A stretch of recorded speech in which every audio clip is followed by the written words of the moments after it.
But when it comes to the politics, then I see the woman who goes there and I look at her manifesto and I look at her agenda and I see nothing but usually most of them, they come with, I am a mother and I'll mother you, you know.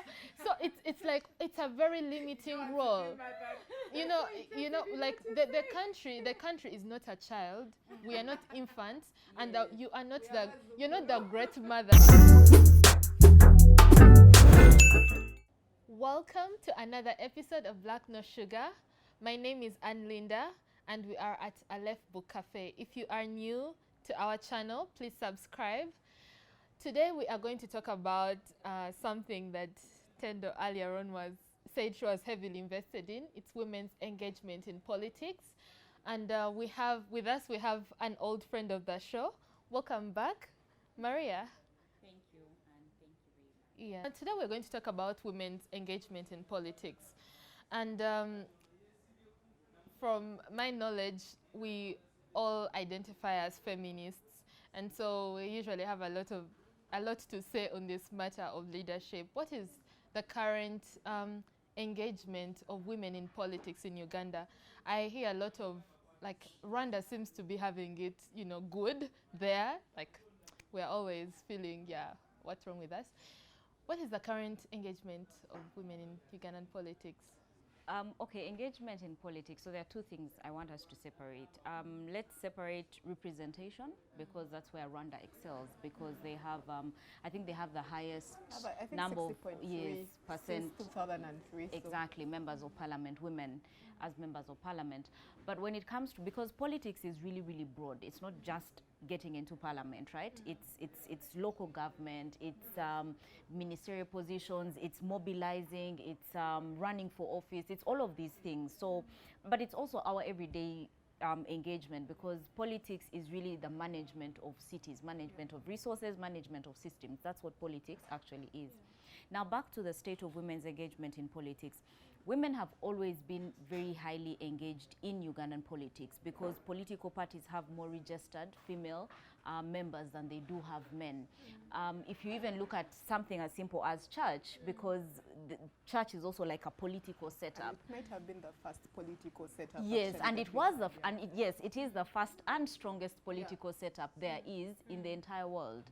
And you have more women in there, whether they are working as the people who, because women care for the church generally. So women have always been engaged in politics. Whether they have power in that form of engagement is a totally different discussion altogether. Now the challenge with Uganda is that, one, already we have very few women actively engaged in the everyday thing that we call politics, whether it's running for office, taking up office, or even in political party leadership. And then the women who are there, they don't hold as much power as we imagine they should be. For example, Uganda's parliament has about 30% of the parliament as women. And when these women are in parliament, we would imagine that because women are present, issues of women must be solved. But if you understand the way parliament works in relation to passing laws and endorsing anything, you need numbers. So if you have only that small portion of people as women, there's no way they're going to win on any day, right? So there's still a lot to be done. And at national level, it even looks better. At local government level, it gets worse. It gets worse even in administrative roles. At some point, so for example, LC5 chairpersons, there was a point when there was only one woman who was an LC5 chairperson in the entire country, and we have about 100 and something districts, right? And so there is still that struggle there. Of course, there are different challenges, but we're getting better, at least from 1962, 1975. We're getting better. You're avoiding saying Museveni, but it's okay. You can say his name. That since he came into power. Could never be me giving those props. No, so what I'm saying is that we're getting better. And of course, Museveni's government is part of the reason why there are more women in politics. But yes, his regime has provided for that affirmative action. But whether it was actually because of it was because of the interest of women, or because he needed the vote, we still ask ourselves right? Whether it's that, yes, or he needed the vote. So that is the big debate on the table. But we're doing so much better in terms of participation, but how the power moves in those spaces, there's still a lot to be done. And Tendo, What do you think are the barriers? I know you've done some work in research and you are in academia. What are some of the structural barriers to women? I'm not a professor or anything, just put that out there. I think one thing that I liked about what you said, we are being represented, but even that is low because I think there are around 157 members of parliament. But those are just mostly on women's seats. And then we have like 19 that are going through mainstream. So even when you look at the numbers, yes, we are low. And people always pass this around. But there are many women in parliament, but we're not actually compared to how many men are there. And then also coming as a woman MP gives you less power to actually speak to things. One, I would say patriarchy, really. While we're represented, we are not really participating. Because even when we need to pass a law, we need to get, how do they call them, male champions, in quotes, we need them to speak on our behalf. Look at things like Domestic Violence Act, the Marriage and Divorce Bill. We need, religious leaders that are actually male to come and say, yeah, we've discussed with these guys and based on what we've discussed, I think sexual violence is not so high. Maybe they touch code a BAM, that's the law that we are going to pass. And that's how politics and policies in Uganda get passed, really, is religious leaders on board who are mainly the male. So it's the male voice. I think that's a big challenge. The big challenge here is it starts from down in what we think women are and where they should be. So another thing about that, you see that if I go to campaign, I'm called Tendo Namata Mirembe. Thank you, Dad. They're all Uganda names. So if I go to campaign in Luwero, I have to kneel, for example, and explain to people how I'm such a good wife at home. And my husband is here. He can speak to the fact that I've left my children well fed and, they are eating good food. And even when I come here, I'm still going to respect you guys. Whether I find you at a drinking joint, I'll kneel for you. So then if the discourse of politics is that for women, and the discourse of politics for men is I can build a hospital, I can build a road, who do you think will be taken more seriously? So the challenges are really, one, patriarchy, and the things that we think women should do and how they should do them. That even when you're in parliament, they'll ask you, how are you dressed? Why are you putting on a short skirt? As compared to, what are you speaking to and how are you speaking to it? So the women that go beyond that, like Matembe, then people see them differently. Even she oppresses her husband. Even when no one has gone, I'm told the husband is a quiet person. And then you're thinking, like, we never have this discourse with men, even when they are harassing even young, there are known people, MPs that are harassing young girls who are even raping people in their houses. And we never have this discourse even to that point of who is their wife. We don't know who even their wives are. We just know this guy is in parliament. He looks good. He has nice cars. And that's the discourse. So it's really a male domain that still tells women how to act. But even the way we carry out electoral systems and voting and the whole, how much money do you need? And most of this money that people use for elections is family money. It's money that is in family property. Who has power over that property? The end of the day when I say I want to sell this house and join politics, is my husband likely to agree? But if he said the same thing, get behind your husband. The guy is putting a future for you. Why aren't you seeing? There are worse men. And so women don't have the resources to do this. The fact that, they have to pull your breasts. We had Trina Ingrid do this. And it was news everywhere. They pulled her breast. That's dignity of women. The fact that Bobby Wine can stand and, wave, and then they beat him up and he stays in prison. The risk factors for women for that are even high because you can actually even get trapped in prison. So it's not just, I slept in my bed, I slept outside the car.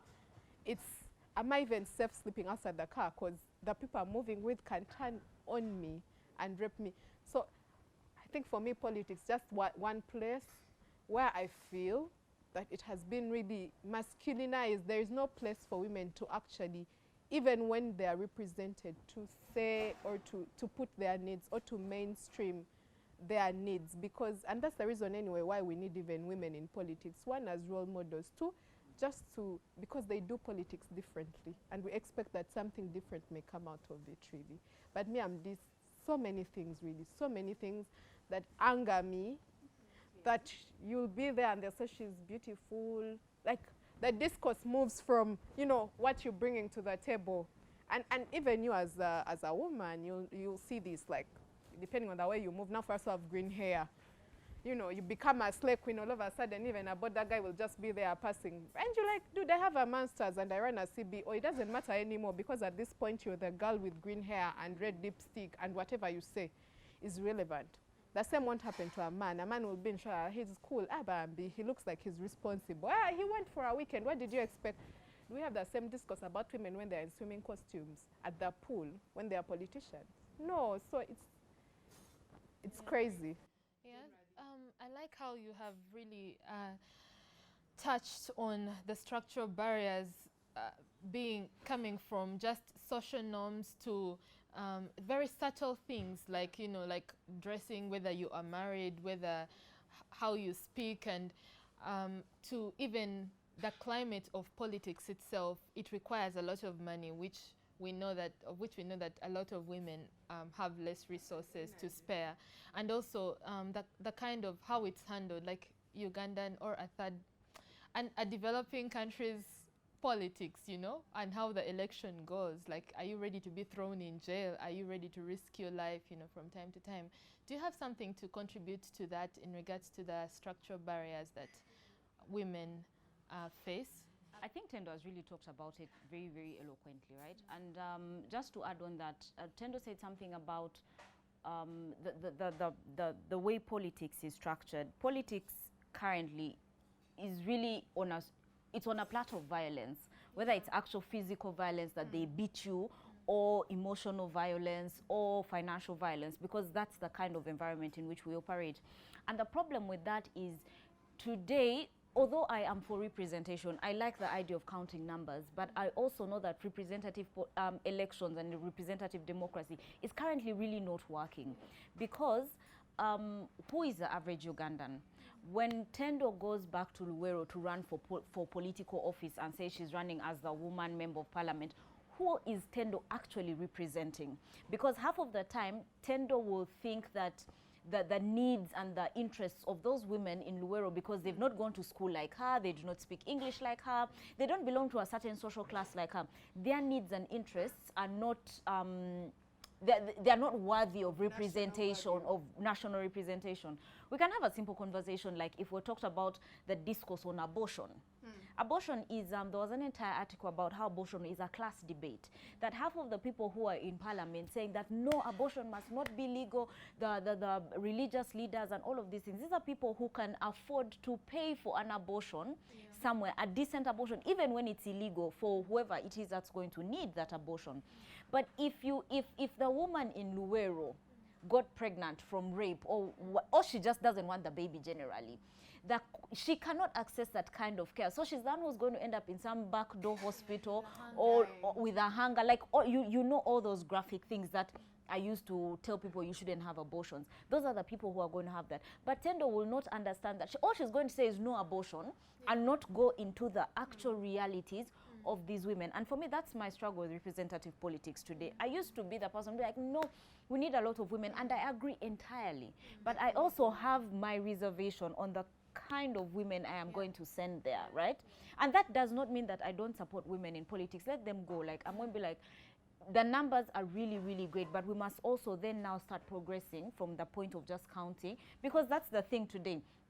When you say women are underrepresented, what are they going to do? They're going to pull out for you a Rebecca Kadaga, then they'll say Speciosa Kaziwe. Like, they'll pull out those 5 women and say, what else do you want? And yet 51% of Uganda's population is women. And then, but parliament looks the way it looks. And also because of the way the constituencies are created. So what happens is we carve a district out, and from that district there's one slot for a woman representative for the whole district. Then there'll be 4 constituencies. It's very high likely that in those 4 constituencies, men are going to run. There is no winning for women in the current structure that we have. So we need to transform that structure to provide for equal representation in terms of proportional representation, where you have 1 man, 1 woman, then the other special interest groups that are there to be represented. Aside from that, the debate of whether or not we should even be pushing for the current system to stay is a debate I think we should be having. That people don't want to even have, which I have done in my circles, and people are like, so what will we do? Like, before we started electing one leader and having women MP, there was a life, and there were ways people were doing things. Of course, we have got to understand the place of colonialism in all of this discussion, that our states were created. The problems in Uganda are not unique to Uganda, by the way. They're the same problems for Kenya, they're the same problems for DRC Congo, they're the same problems for Ghana, they're the same. It's just the what's the word I can use, like the percentage, like how much it happens, right? How high it happens. And how it manifests. Yes, how actually, that's the appropriate term, how it manifests in these places. But aside from money, and today we have to deal with the open ethnic card on the table. It's a discussion it's an honest discussion for women in politics, because I think you've seen me talk about that. Yes. And it's important. I agree. Tribal. Yes. You know, what tribe are you from? And many of us try to put it under the rug to say, our politics is not tribal, it's class. No, we have always had a tribal politics, and it's okay to recognize that. And colonialists, yes, they might have used it against us, but remember, before that, we are living as tribes and we are ruling as tribes. And so it is actually important, even for Uganda women, how we were, we had the first schools, we had all that stuff.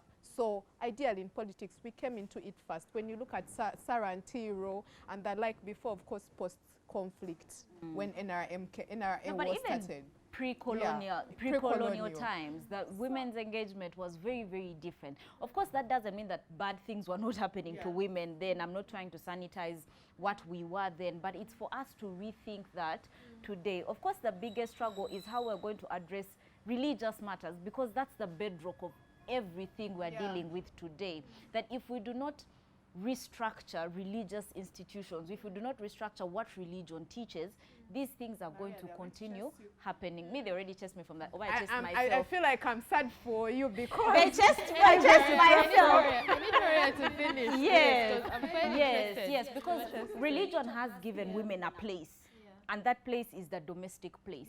Period. They might tell you, no, please go and do business, what, but they will always bring you back. Now, because what happens in the home will always be projected into what happens in public space. So if in a home you see a woman as the second-class citizen, and even second class might be giving you a high space, you could be third, because after your husband there is your son and all the other men in the house, then you come in, right? That idea is projected into parliament. That idea is projected when you're running for political office, when you're out on the top of the car putting up, and someone is going to complain that her gomesi is, she's not even wearing a gomesi. She's not modest enough to be, she's not a representation of the ideal woman, right? And that in itself is a problem. The example Tendo was giving, that you've got to behave in a certain way. For you to even the most radical, I have friends who are running for office, I know them, I know how radical they are, I know how they think, but they have to put on the gomesi, they have to go and kneel, they have to participate in these social markers of womanhood, right? Then you have to get elected eventually. Yes. There is actually no end to it. You think it ends at the electoral process to get into, and once you go there, it gets worse. You still have to tell those lines. Actually, I like what you said about what kind of people are being elected into parliament. I mean, as someone who, of course, is a radical feminist who wants to see, women living up to their full humanity and participating in this world, that like they also fully belong in it. I want to be excited, for instance, about a presidential candidate, a lady who is a presidential candidate.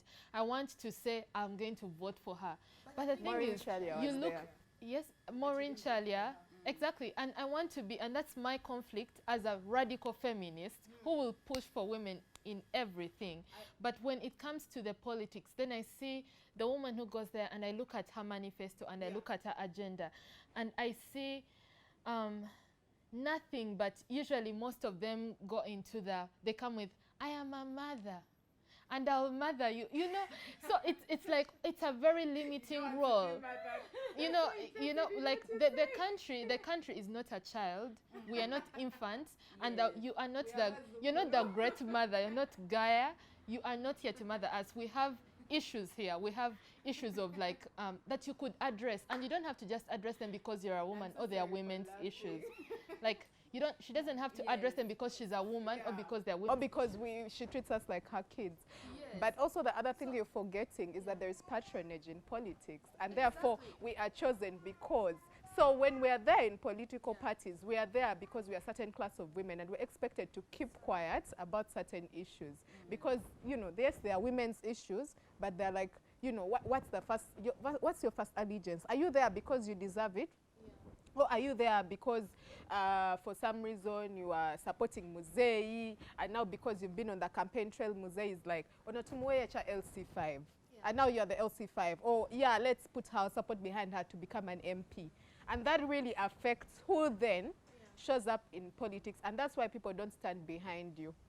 Because when you're bringing issues like abortion, when you bring issues like access to contraceptives for girls that actually represented highly in HIV infections, instead of looking at such statistics, people are like, you know, if we said this, then NRM won't get voted into parliament, and I'm behind Muzei. So personal interest first, and that's what Uganda is all about. Because why did we get to be in parliament? Because, you know, NRA promised, and somehow we ended up there. But also, lastly, it is also to say that I think most of us don't see it as our right to be in parliament. We don't feel like it's a right for women to actually be in parliament, which it is. So we feel like Bambi Batuyambi, NRA Tulese Bambi, Etuyambi. It's like they have really helped us to actually be in this place. But yeah, I mean, you are 51% of the population. You need to be represented. You need to speak to your issues because you have them, not because they helped you. And the question is, how do we break out of these structural barriers? Like, is there a redemption for women? There is the redemption. It's just sometimes, okay, how I console myself is that we've been at this, and it's not been too long yet, right? Like me, that's how I console myself. I tell myself, listen, you've not been doing this for 1,000 years. So yes, or not just 35. Of course, there are people who came before us, and there are those who came before those ones. But it's been a struggle, and we've seen a few wins.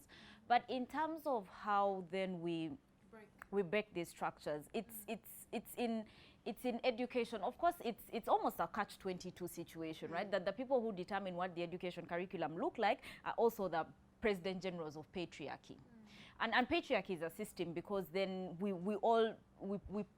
perform, we participate in it, and then we end up, what usually happens to women is that you end up performing it through a masculine eye, right? So the book by Professor Sylvia Tamale, the one of when hens begin to crow, right? Yes, when hens begin to crow. So because you perform masculinity, so a lot of the women who get in are also trying to align to the masculine power. Yes, they're trying to do it the way men do it, and that is the big struggle. But it's I think for us to get away from this, it's just to begin from the beginning point. Can we imagine something different?